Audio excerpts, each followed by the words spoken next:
talk now. And really, we're starting with a question that why do we learn a Mishna? And maybe we can ask a question before we ask that question. Why do we learn at all? And maybe ask something even more powerful. Why has the Samson family chosen to learn Pirkei Avot in memory of the late Eric Samson? What is there special about the Mishna of Pirkei Avot that they've chosen it in the memory of Eric Samson? If everyone could mute themselves, I'd appreciate it. So the questions we have posed is that what is the source of the power of a Mishna? Why do we learn a Mishna in a house of mourning? And secondly, why is it that the family have chosen to learn Pirkei Avot in memory of Eric Samson? And many people give the answer that a Mishna has the same letters as the word Shoma.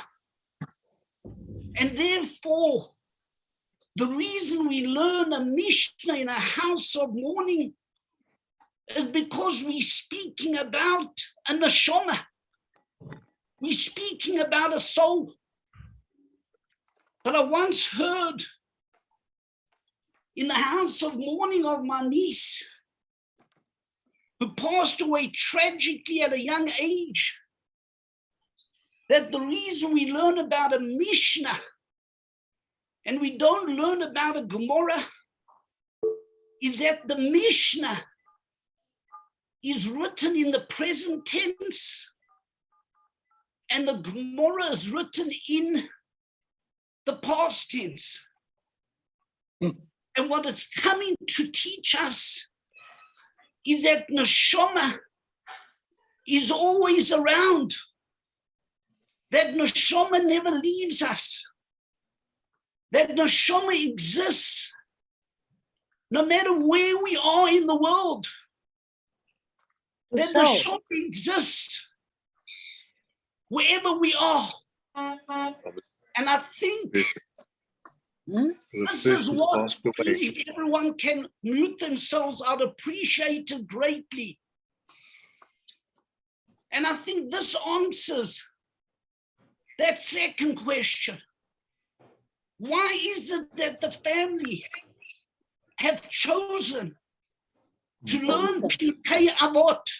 Are we muted? What do you want? Pirkei Avot, that book that speaks about life's lessons, that speaks about what it means to constantly live in this world. In fact, this very week, we're going to be reading a parsha that speaks about the ultimate battle, the battle between Amalek and the Jewish people. And what is the battle between Amalek and the Jewish people? The depth of that battle is that Amalek believes that life can be seen in a manner where everything is coincidental, that everything is mikre, everything is coincidence. Whereas we live in a world where we see life as a structure. There's a game plan. There's an order to life. In fact, the numerical value for the word Amalek is safek, which means doubt. Whereas we live in a world where nothing is coincidental. And if you look at the life and the legacy that Eric Samson left in this world, he lived a life which was planned. Nothing was coincidental. It was a structured life. It was a lifestyle where everything was planned to the last bit. It wasn't only in his area of tzedakah, but the way he raised his family, the values that he left to his children was a game plan which was structured and planned. And that is what we're going to be reading this very Shabbat. The battle between Amalek, who sees the world as a world which is just by chance, whereas we see the world as a world which is planned and structured. And that is the Mishna which I wanted to discuss this evening. A Mishna which is my favorite Mishna.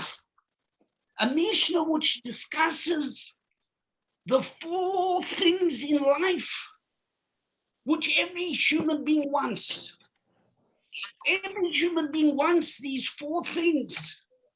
We want wisdom. We want to be able to overcome our challenges in life. We want wealth and we want honor. But you know what's amazing about this Mishnah? And if you get a chance, once again, please, if you could mute yourself. If you get a chance, it's chapter 4, Mishnah number 1. What is amazing about this Mishnah, it gives a contrary understanding to what the world defines these 4 Mishnayot as. What are these 4 characteristics? Once again, wisdom. What would you define a wise person? I would define a wise person as a clever guy. I would define a wise person as an individual who lived in this world as somebody that's got a high IQ. I would define a wise person as an individual who knows a lot. But you know what the Mishnah defines a wise person? He defines a wise person, halomed mikol adam, an individual that learns from every individual. Hear what I'm about to say. If the screen's not clear, I apologize. But hear the words that I'm about to say. A wise person is a person, halomed mikol adam, that's got a passion for knowledge, that learns from a car attendant, that learns from a waitress. It's a passion for wisdom. That's what wisdom is. That's what a wise individual is. Not how much you know, but your passion for knowledge. That's what a wise individual is. Halomed mikol adam, Ezu hu chacham, Ezu who's a wise individual that learns from every individual. Carries on the Mishnah and says, Ezu hu gibor, Ezu, who is a strong person? Who is a strong person? Who is a strong person?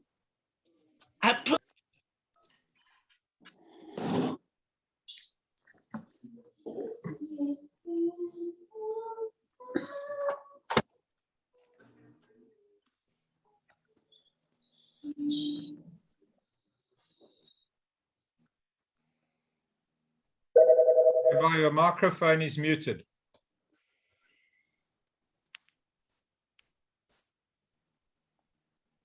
Rabbi, you have been muted.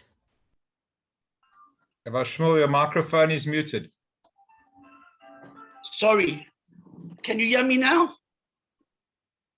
Can you hear me now? Yes, yes. So I'm going back to the first statement.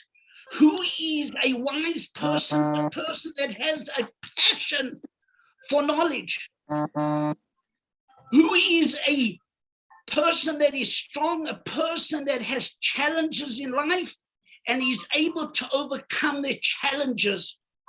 Who is a person that is rich? A person that understands that is happy with their wealth.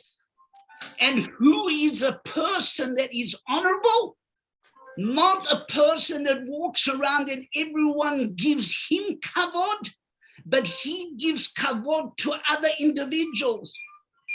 Friends, hear this categorization of these four people. Who is a wise person? That you've got a passion for wisdom and you give kavod to other people. Who is a person that is strong, that you've got challenges in life and you're able to overcome your challenges in life? And who is a person that's rich, a person that is happy with their lot? And who is a person that is is honorable, that you show kavod to other people, not that people you give you kavod, but you give kavod to other people. But you know what is the common denominator in all these four categories? The common denominator is that I am able to define myself. I'm not being defined by other people, but I'm able to define who I am. Friends, we live in a world, our children live in a world where they are constantly being defined by other people. I once heard from Rabbi Katz that kids are scared to go out into the world because they're scared to fall, because they're scared other people are going to define who they are. What is beautiful about this Mishna is that they are able to define themselves. That is the common denominator in this Mishna. That's what's beautiful about this Mishna. And what we have to take with us from this Mishna is one other common theme, and that is the ability in life to be a giver. Ezu Chochem, who's a wise person, a person that is able to learn from other individuals and appreciate the knowledge he can gain from other individuals. Who is a strong person that has challenges in life and can overcome it. Ezu Oshir, that word Ashir is made up of 4 letters. An I, which means your eyes, a Shin, which means your teeth, a Yud, which means your hands, and a Resh, which means your feet, Raglayim. In life, if you've got your health, you've got everything. And Ezu Mechubar, who's an honorable person, a person that gives cover to other people. The common denominator, is when you are a giver. One of the mitzvahs we're going to perform on the Yontif of Purim is the ability to give to other people. There's a mitzvah known as Machatzit HaShekel, to give a half shekel coin. Says the Vilna Gaon, if you take that word Machatzit, it's made up of 5 letters. The middle letter is a tzadi, which stands for tzedakah, which stands for tzedek, which stands for justice. What are the 2 closest letters? A chet and a yud, which is chai. What are the 2 furthest letters? A mem and a taf, which stands for mate. In life, the closer you are to justice, the closer you are to being a righteous, giving individual, the closer you are to life. The further you are from tzaddik, which means tzedek in life, the closer you are to death. So let us just once again summarize this Mishnah. This Mishnah, we said, is a Mishnah that's based on the 4 categories that every individual wants in life. And once again, I emphasize that this Mishna is so appropriate to Eric, a man that lived his life in a sense, in a simple way. Every time I met Eric, which was not so many times, to be honest, but he epitomized these characteristics. He was a guy that was under the radar. Ezu Chochem, who is a wise person that you learn from the simple people around you. That is not the clever people. It's a people that you learn from, of the basic people. Doesn't have to be the wisest people.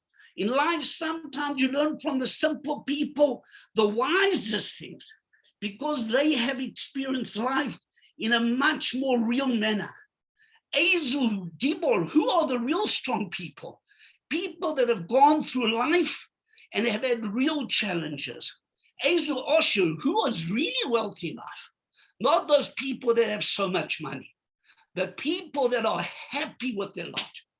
Person that is sameach bechelko. People can have a lot of money, but they can also be unhappy. And we said the word ashir is made up of 4 letters. If you've got your health, you've got a lot in your life.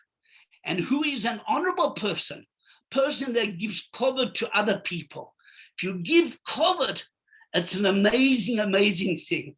I once heard from Rav Arbach that the word kavod comes from the root of the word kaved, which means heavy. You should take everyone seriously in life. Every single individual, they should be heavy. Look at them in a serious manner. Look at them in a very important manner. Every person, irrespective of who they are. And therefore, I think, as we look at this Mishnah, we could not find a Mishnah that is more appropriate to Reb Azriel Bereb David, to Reb Eric Samson, that was a person that epitomized this Mishnah in every way. Let us try and epitomize this Mishnah. I could not say it in a more articulate manner. I'm actually sitting in a lounge as I head to Gibraltar. For me, it's a very emotional moment.